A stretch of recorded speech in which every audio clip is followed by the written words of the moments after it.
Like part of what makes this journey fun for me is experimenting and approaching with curiosity. With my goal, I know for me, my goal for me is to feel amazing every day. And so if I'm not feeling amazing every day, I'm tweaking, I'm learning, I'm experimenting. Welcome to the Jane Layton Show.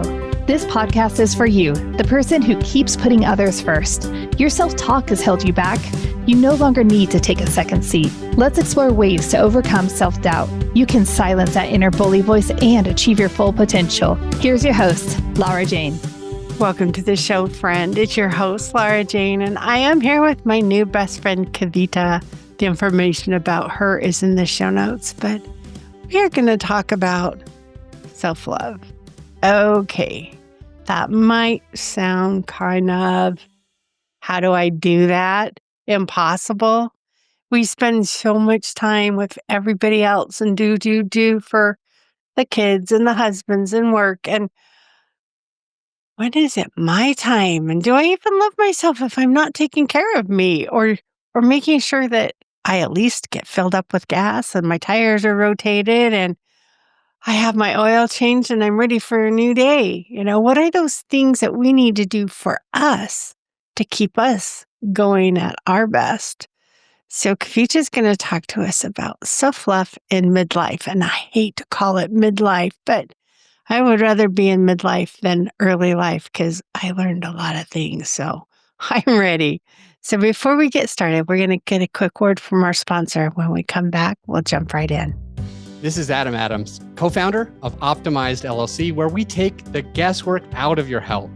If you're feeling exhausted, struggling with weight, or just not feeling yourself anymore, your hormones might be the problem.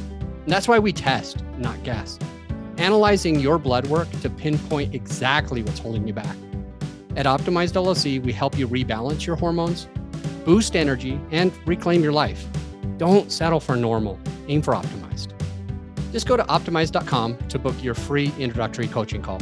It's a free call to help you take the first step toward feeling your best.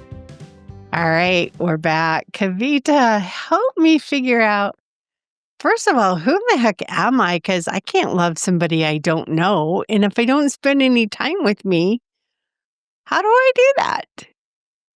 I love that question because I think so many of us spend so much time as caregivers and directors. So we're always either taking care of kids, parents, our company, or, people at the job that we sometimes forget about our own needs. And then we forget about it so much we don't even know, like, what do I like? Like, I know how like everyone else likes their eggs, but how do I like my eggs? Like, what do I actually want in this moment or need? And I found that for me, the best thing was to ask. And so I open every day sort of with the question quietly, like, how am I? Like, how am I really doing? And what is one thing that could fill my cup today? Whether that's, and a lot of that depends on if there's any time at all, but sometimes it could be like, can I take 5 minutes for tea? Or can I take a phone call to a friend I haven't spoken to? Like, I have a list on my phone of things that I know that fill my cup. And a lot of them don't take more than 5 minutes. And that's sort of what I do every day to kind of start to understand, like, who am I? What do I need? How did you get this list? Like, did you find one to start with, or did you just do a lot of self-reflection, or was it like, I have several lists that just get bigger over time because when I think of something new to put on it, I add it. But how did you get it started? Yeah, I've been on this sort of self-discovery, self-love journey for several years. And it wasn't even my idea. It was actually an idea of an expert that had come to teach about self-love on the platform that I own. And so it started with her really saying, start thinking about things that bring up your vibration. Like, what are things that make you feel good? And keep that list, because so often we are found in this moment of overwhelm or demotivation or bitterness or whatever sort of low vibration feeling we could find ourselves in, just given all the things that we're doing, and refer to it. And so it started really small. It started with tea time. I was always like, tea time is me time, or a lot of times it was coffee, cup of coffee, Really does it more than tea for me, honestly, but that's where it started, and then I just started to observe times when I felt a little happier, like a phone call with a friend always made me happier, and so I just started to take notes per her suggestion, and over time it grew, and it became kind of my toolbox for these are things that I know that I love, and they can fill my cup quickly. When you said what's that one thing that, brings up your vibration? The first thing I thought it was coffee, and it's probably not the thing that I should put on my list top because that's not me, but I love me after coffee. I love me after coffee too, but I also love the I usually pause to take it. So it used to be that I drink coffee while I was working, and then I just liked that I would get a little bit more amped. But I made a point to stop and really be present to the cup of coffee. So it's almost like it became my 5 minutes of mindfulness where it was like, what does it smell like? What does it taste like? How does the warmth make me feel? Um, and really pausing everything to really enjoy the cup. To me, that was truly filling the cup. Yes. Giving yourself that 5 minutes of Yeah. just, I don't know, there's something about a warm cup and your hands on it that just puts you in a thoughtful state or that peaceful, just breath of fresh air. Exactly. So, yeah. But, when we get right into it, what is that me part that I really like, you know? And maybe that coffee is that symbolization of I can have a peaceful moment. I can be at peace in this world of chaos because there's not a day that goes by that the stuff going on around me can feel very chaotic. And how much I let in is up to me. And sometimes it all goes in and I'm a mess. And it's like, how do I take that 5 minutes and just say, I have a shield from this chaos and I can do this. It's amazing. There's actually so many tools available to us, and if we can experiment, I find that they really are helpful. Like the other one I really love is square breathing. hmm I call it box breathing, but Box it's the breathing, square same. breathing, same thing. Yeah, exactly. I worked with one of the breathwork teachers, and she had lots and lots of different tools, and I'd heard of square breathing beforehand, and it was one of those ones where I could pull it out multiple times a day so that when I really needed it, it was there. I always say you can't start breath work in the moment that you're having sort of that anxiety or feeling of overwhelm if you haven't practiced it throughout. And so while the deeper breath work I could do when I carved out more time for myself or I had more like 5-10 minutes, the box breathing, I felt like you could do it even in the car.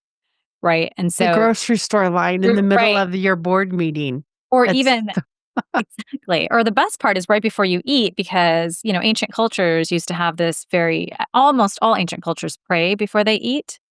Because what it does is it lowers your parasympathetic and so that you can digest better. And so I'm like, oh, well, there's a 2-for-1 self-care, right? I'm going to do a minute, like maybe even 30 seconds of box breathing before I eat. That's going to help me better prepare myself for eating, but also it just kind of gets me calm for when I'm in those moments of like, oh my God, who didn't show up for work? And, you know, and for our friend that's with us, in case they don't know what a box of breath or a square breath is, it's equal counts in like inhale, hold, exhale, hold, inhale, hold, you know. So it's just that equal amounts. And so, some people like the triangle, which is twice the breath out as in and hold the same. So it's 4 counts in, hold 4, out 8. So there's lots of different ones that work, but what works for you? And both of those are so easy anywhere you're at. Nobody has to know you're holding your breath because that's right. they don't pay attention. Yeah, no, nobody knows. And it's just a great one. The other one I really like is the palm where you trace inhale and then exhale down because it gives you another sense of touch. So it's Mhm. just inhale and then exhale on the way down. Um, and that's another one I really like if I'm feeling a little extra agitated because sometimes that igniting that extra sense gives you some more grounding. Mhm. Yeah, and if you have you do in the box breath. You can do it at your desk and follow your computer where you're getting the visuals in too. You just go up a side for 4, 5, 8, whatever you're doing, across, Yep. down, over. And so I that love that. gets the physical movement visual in there. And so the more you can add, the better. Um, I think I saw you put essential oils on or something that smelled good. That's the other thing that's great, is if you add a scent to it. And when I'm calming, let's pretend because I have wild orange right here. Oh, Put a little bit of wild orange on it. Let that be your calming. And then you can use it, any one of those senses. You right. can bring back the full feeling as if you're engaging those in the process. So I love it. 100%.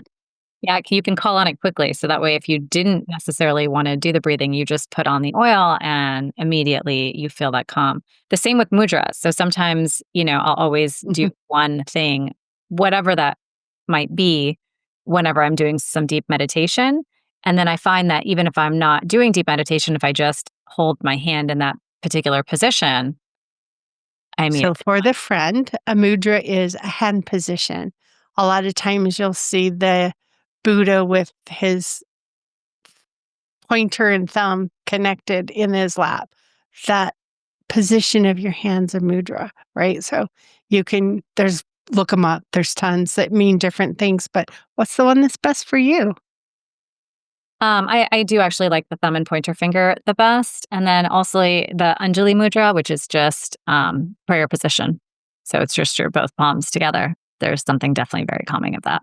Sometimes it's a little hard to do that subtly. So that's fine. But you can do it, you might not have it at your chest, Sure. but you can Right. you can do it however interact your fingers, but Correct. what you're thinking in your mind is stronger than the actual hand position.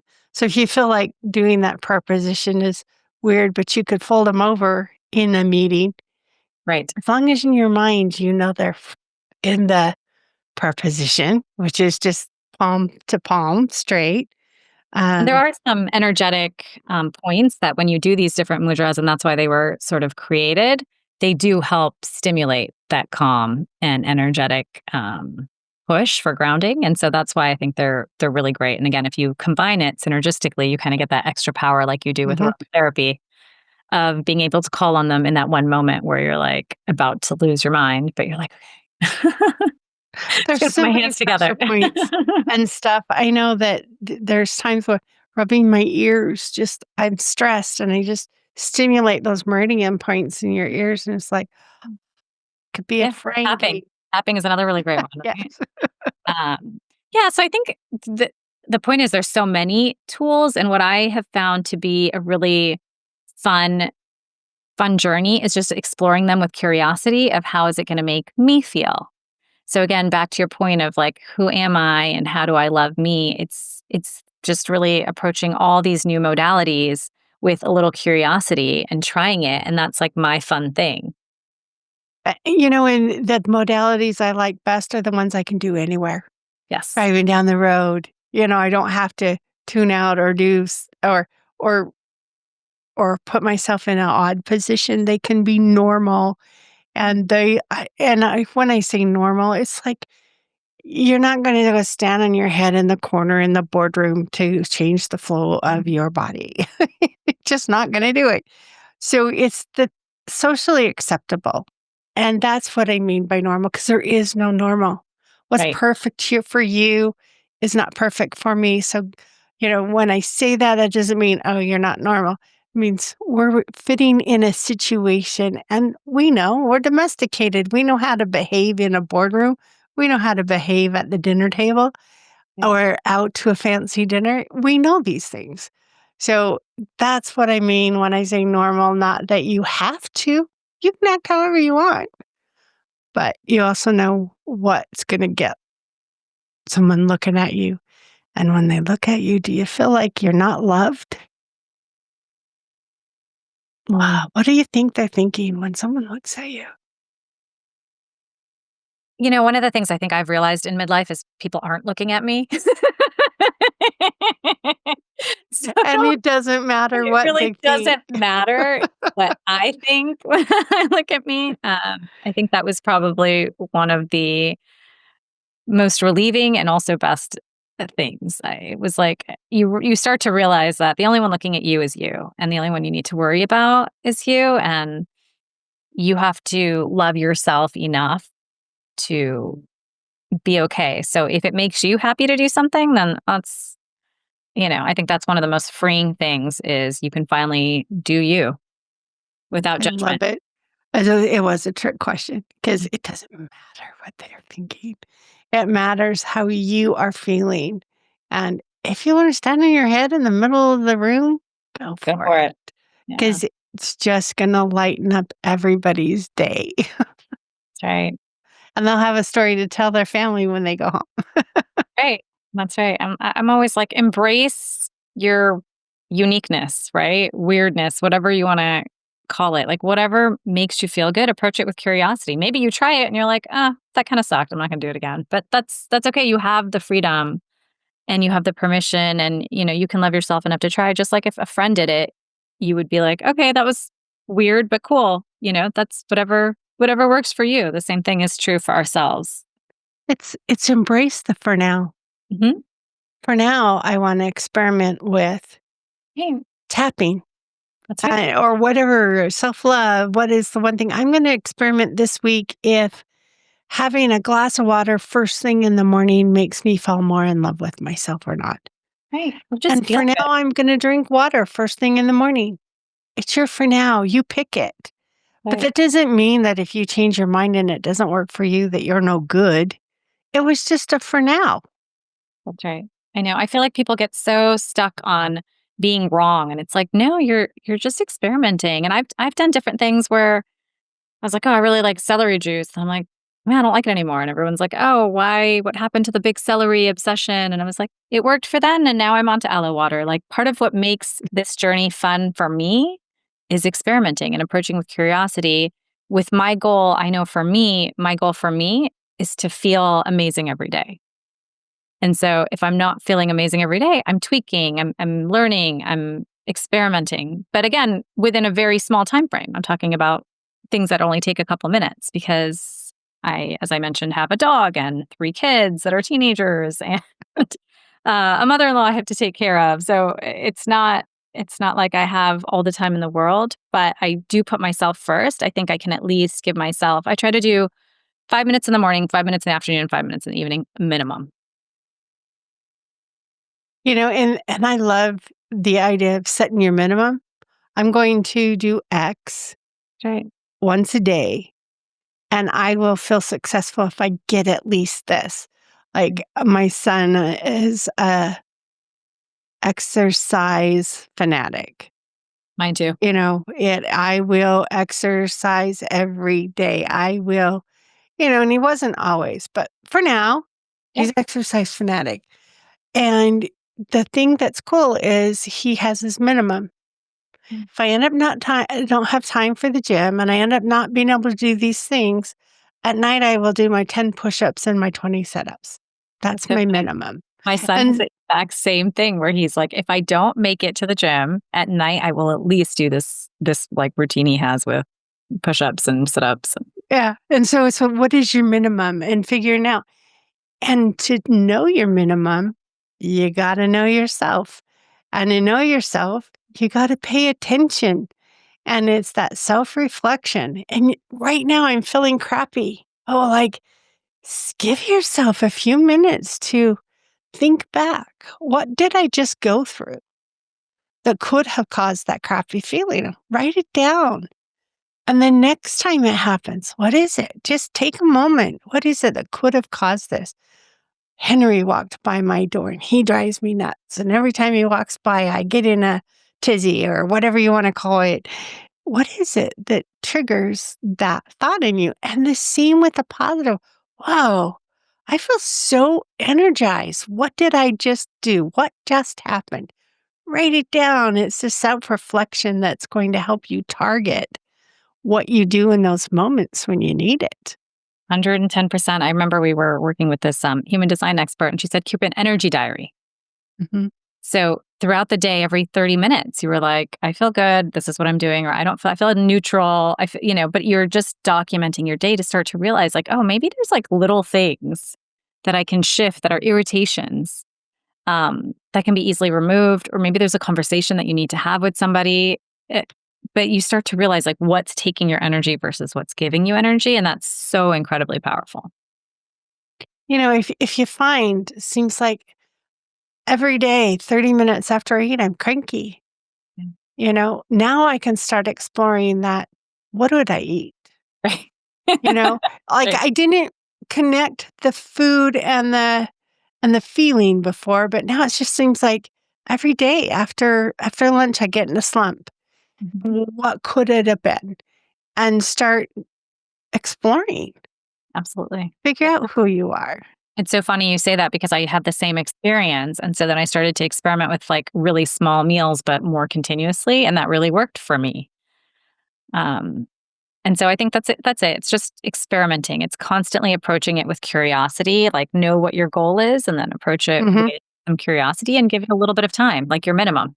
And being okay with this learning process is perfect. A lot of times we think, oh, I'll be happy when this happens. And I am choosing not to put off my happiness. I'm going to be happy now. And when that happens, I'll be thankful. Right. It's like, what is it? Like you still want a reason to look towards the future and have goals. That doesn't mean being happy isn't the only goal we have. So, what is it that makes you happy now? But tomorrow, I'm just going to be thankful that also happened. Absolutely. Well, I love the 5-minute journal exercise, which is like, what are the 3 things I'm grateful for? What would I like to happen? Because that gives that nod to the future of like, you still have goals that you want to accomplish, but you can be grateful today. And then you can have a moment of reflection of what could I have done better. Yeah, in my gratitude journal, it's minimum of 3. Yeah. Now, I can do as many as I want, but it's Yes. a minimum of 3. Yeah, absolutely. And that's what the book, that journal is, which I love. And even after I finished it, I kind of just mentally do it in my head before I go to bed. Like, what are 3 things I'm grateful for at least? What's one thing I hope happens tomorrow? And then what could I have done better today? And I love doing it in your head. But if you want to look for trends, my brain in my little bit past middle age is likes to have it written down. Because if I don't, I forget. What was it? I know I had a great day yesterday, but what was it? It is fun. I did find mine the other day from like years ago when I'd filled out the whole thing, and it was just fun to see all the things you're grateful for, the little things that happen in the day, and the things you were worrying about that now you realize were not a big deal at all.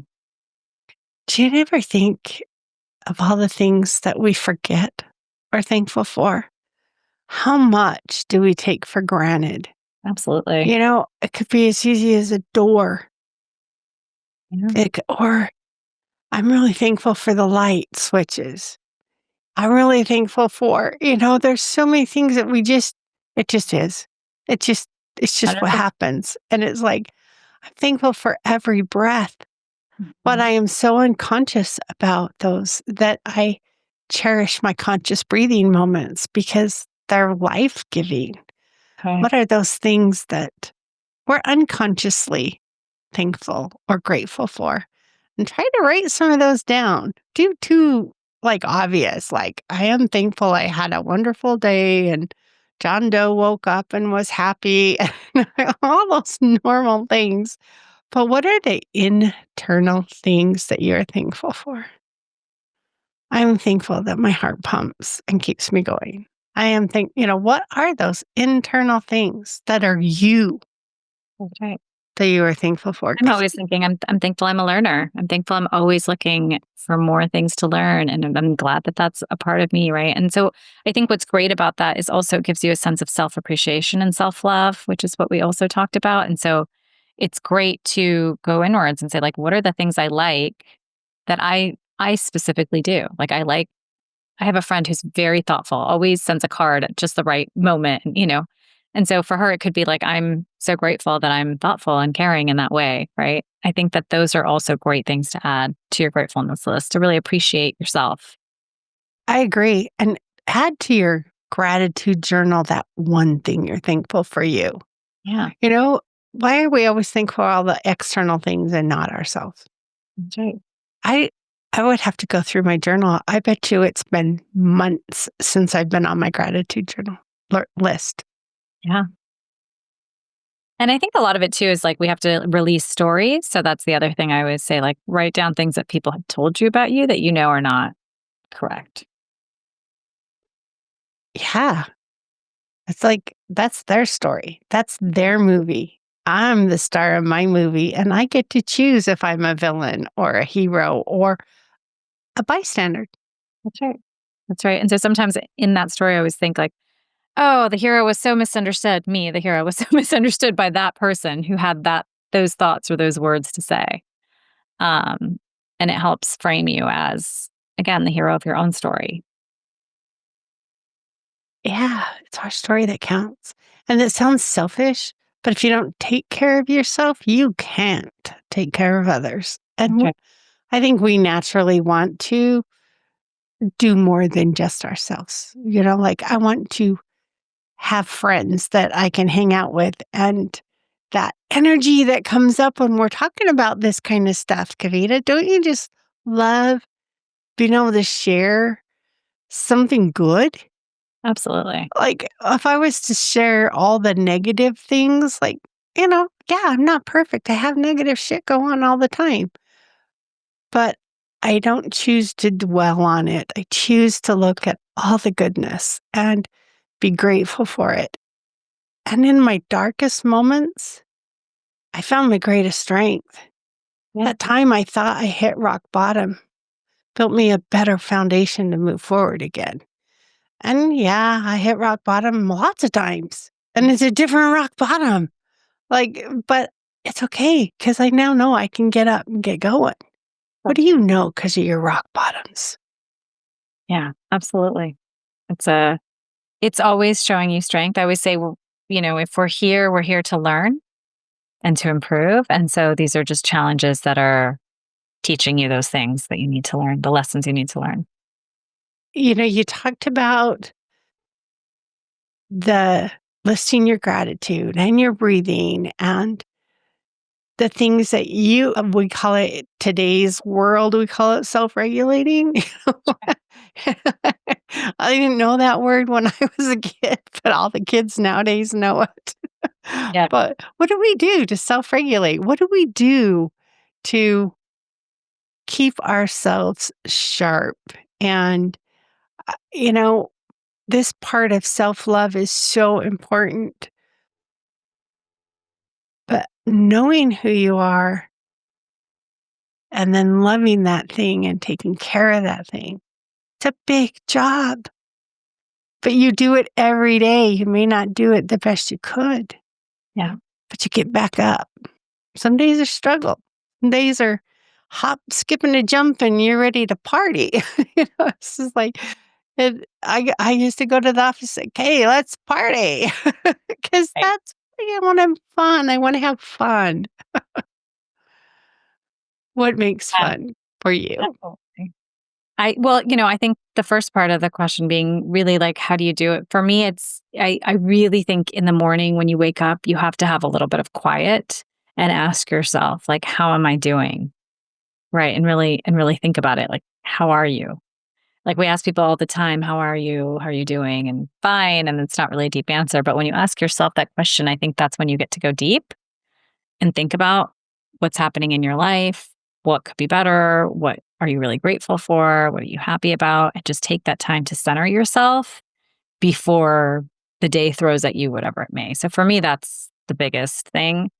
And for fun, I mean, I really love hanging out with people, right? So whether that's my kids, my husband, my friends, like to me, that's what brings me a lot of joy. And I also love learning, and I love working. So like I think I love all the parts of my day. It's just always there's challenges that come up, and that's where I think the self regulation, if you will, comes up and the need for it. Yeah, it's like I had no idea what that word was the first time I heard it. What are you talking about? Or a phrase. I didn't know what it meant. Now I do. Yeah. All Yeah. right. I think I would love for you to share with our friend a little bit more about you, what you do, what your goals are, where you're going, and how can we get a hold of you if we just want to hang out more?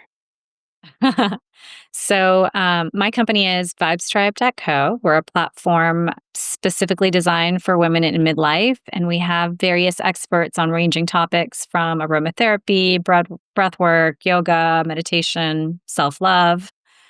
And you can see me once a month. I do a live event that's free. You can get the ticket on the website, and we bring in experts and we have a lot of fun together and kind of join in community. So that would be the best way to connect.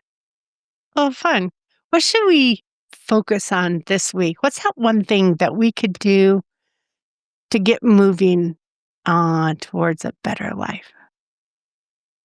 I think to ask oneself, what would that be? So again, I would just maybe sit and journal or in quiet and just say to yourself, like, what could I do for me? Because truthfully, only you know what's best for you, but we have to tune into our intuition, which I think we have often ignored, suppressed for a variety of reasons. And so reawakening it, I think each of us knows what we need individually. I love that answer. I'll let you try lots of things, but when it really comes down to it, we kind of know, but sometimes you don't until you try it. So Right. that's why we give all these ideas of what you can try. But this week, you get to try tuning in Mhm. to yourself and at this moment, what would help me be the best me? That might be take an aspirin. I got to get through. It might be go outside and get some fresh air. Like at this moment, what is it that would help me? Do I Right. want to band aid it or do I want to fix it? Thank you so much, Kavita, for joining us today. It has been my pleasure. You are amazing. Friend Kavita and I are not medical or mental licensed professionals. We're here for entertainment. People that have had a rocky journey, figured out how to get to the end of our path standing up. Want to help you get there standing up too. So have a great day and stay tuned for the next episode. Are you tired of waking up exhausted? You are not alone. If you're looking to take your life back, let's start with the simple step of adjusting your self-talk. Stay tuned for the next episode with your host, Lara Jane. Remember to follow the show so you don't miss the next simple step that you can use to feel more confident. And please leave an honest review.